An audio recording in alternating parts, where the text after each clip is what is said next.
walang kumikinang. Coliala and Diego Bandido.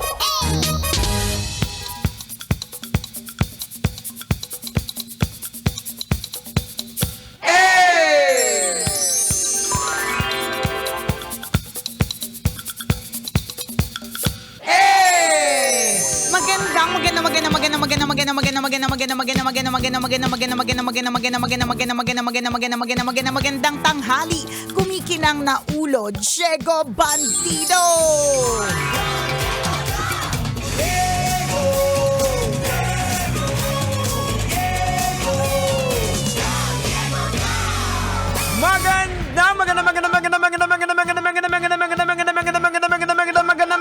Magandang tanghali, kumikinang ina!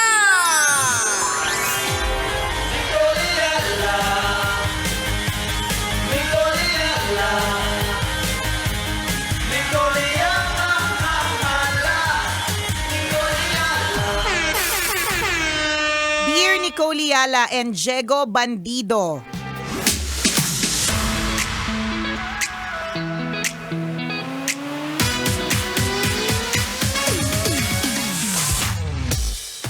ako po ay 27 years old na at nakatira pa rin sa aking mga magulang. Nakakalungkot lang isipin na kahit na matanda na ako, kailangan pa rin kontrolado nila yung mga galaw ko. Katulad na lang nung nagpagawa ako ng dibdib, nagulat sila at ayaw nila. As if naman pwede kong isoli ito. Wala lang, hanggang ngayon hindi ako nakausap ng nanay ko at ayoko rin siyang kausapin. Yun lang, gusto ko lang i-share. Thank you, Tambalan. God bless. Yan. Wala tayong magagawa. Nandiyan ka sa poder ng mga magulang mo eh. Ang tanong ba, babae, lalaki ba yan? Ay, oo nga, no? Kasi yung picture niya, SpongeBob. So, hindi ako sure. Kasi for sure, nakatira to sa ano. Ano ba, saan sila nakatira? Yung SpongeBob, saan sila nakatira? Sa Krusty Krab. Yun, Krusty Krab lives in Krusty Krab. Nakakaloka. Ito yung usapan yata natin nung isang araw na ang care and concern ng mga magulang, endless po yan eh. Yan, Hanggat totoo. nabubuhay po sila, gagawin nila ang lahat ng kanilang, abot ng kanilang makakaya para iparamdam nila yung care and concern. Hindi naman napuputol yung pangingialam ng magulang. Hindi. Ganun talaga. Di ba nga, kahit na may asawa? Correct. Oo. Di ba kaya nga minsan yung mga nanay, kalaban nila yung mga in-laws nila, yung mga daughter-in-law nila. Papaano, di ba? Siyempre marami silang comment sa Ayan, pag-aalaga mo sa nangingialam. correct sa anak nila. Kasi nga it never ends. Ikaw, ano ba pataningin mo sarili mo pag naging biyenan ka balang araw? Feeling ko we'll cross the bridge when we get there. Kasi baka mamaya ibalik sa akin tong episode na to ng aking future daughter-in-law or son-in-law, di ba?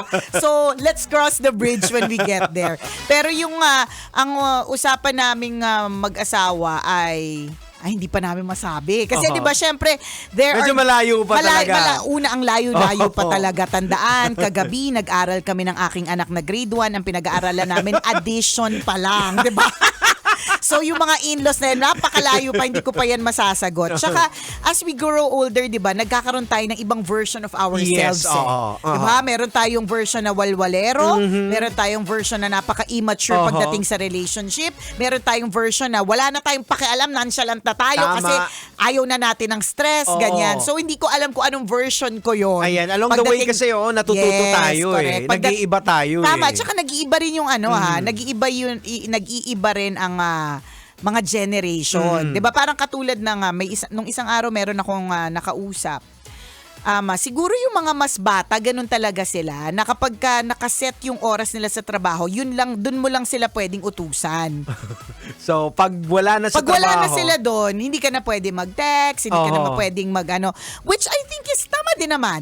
'Di ba? Pero kasi siguro yung mga batch natin, Jegs, na inalaw kasi natin, nabuhay kasi siguro tayo ng gano'n, na matiisin tayo, nagtitimpi tayo, tapos tsaka talagang mahilig tayo magsakripisyo, na kahit na hindi na dapat oras ng trabaho, tapos in-email ka, required ka na mag-reply. Inuuwi. May kwento din ako narinig na ganyan. Parang kahapon ko lang din ata nakakwentuhan na parang may nag-suggest na kasama, parang hindi ka mahirapan, pwede mong gawin sa bahay. Yung iba niya, ay ayoko, gusto ko dito gawin. Tama. So, Oo, parang may ganon. ganon. Kasi nga, ang bawat generation, nagbabago Tapos hindi mo naman din sila masisi. Yun nga lang, syempre, mag-a-adjust ka rin to the times, depende, ganyan. Kaya, ba't ko yun na-share? Kasi yung tanong mo sa akin, hindi ko pa alam. Kung pag dumating yung panahon ko, anong magiging klaseng biyenan ako, hindi ko pa alam. Baka cool ako, baka hindi ako cool. Hindi nga tayo sure kung aabot din ako doon.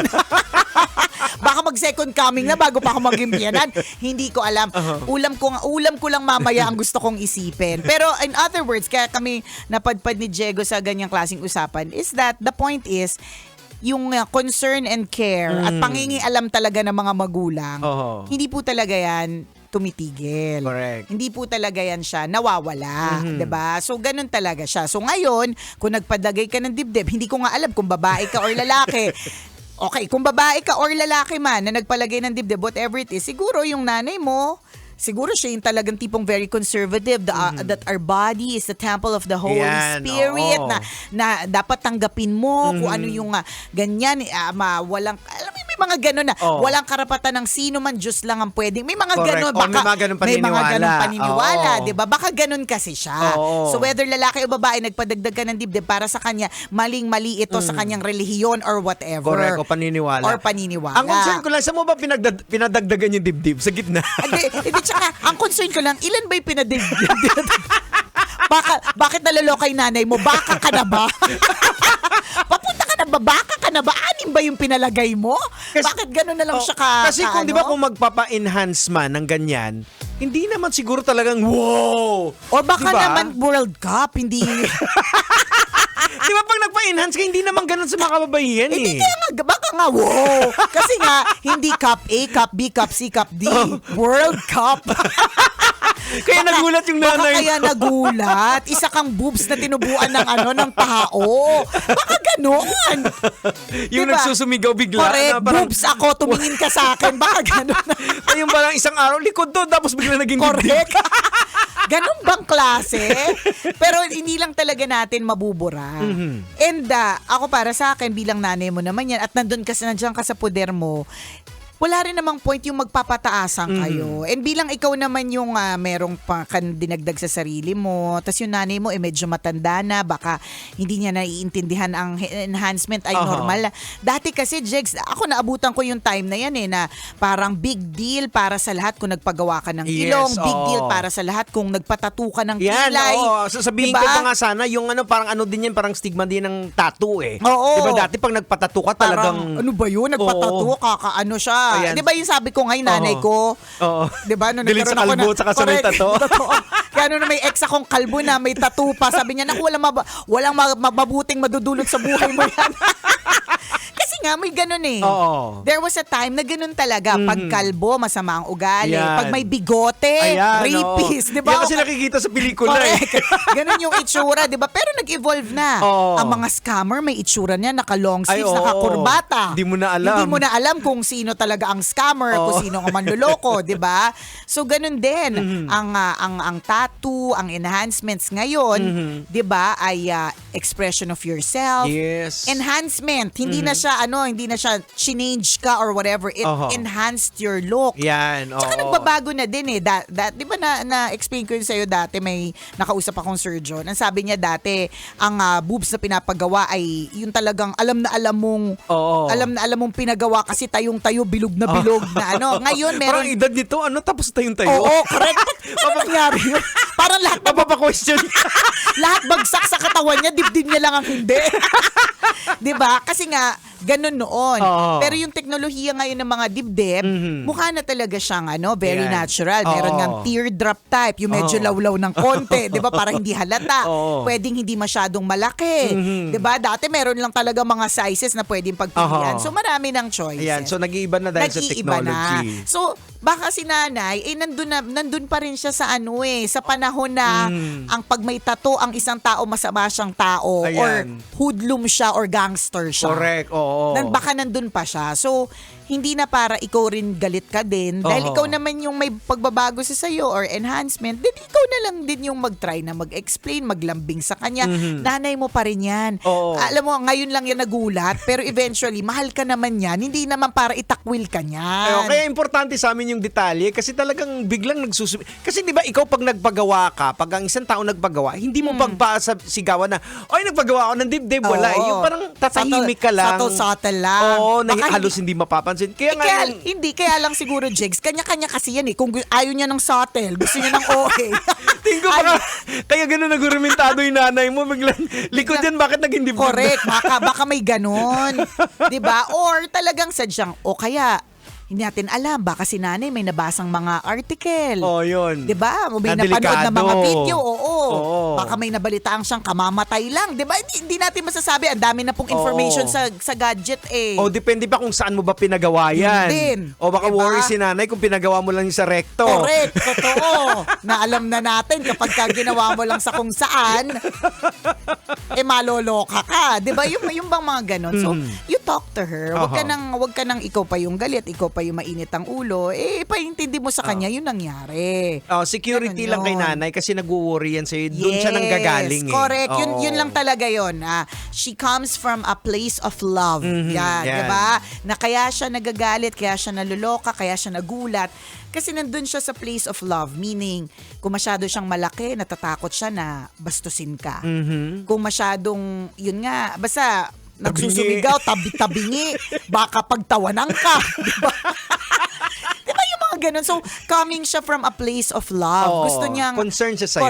Correct. Ayaw niyang mabuli ka. Ayaw niyang pagtawanan ka, pag-usapan ka. Ayan. Yung mga ganun. Doon siya nang gagaling. Oo. Tsaka i-explain mo rin din siguro kay nanay yung baka hindi niya pa alam. Yun nga, sabi ni Nicole, hindi niya pa alam yung technology na safe na ito. Correct. Na wag kang mag-worry. Oo. Kasi possible, baka nag-worry siya. Tama. Siyempre, yung mga kumars din niya, di ba? Yes. Ay, yung anak mo, delikado Bakit? yan. Correct. Baka may mga ganon. Oo. O di naman kaya, napag-alaman niya, ito kasi recently napag-alaman ko Oo. tungkol sa pagpapagawa ng dibdib. Oo. Ngayon ko lang nalaman to na meron pala silang, well, baka isang clinic lang to or whatever, di ba? But yung nakausap ko, nakakilala natin, na meron, nung nagpagawa siya ng dibdib, merong disclaimer eh.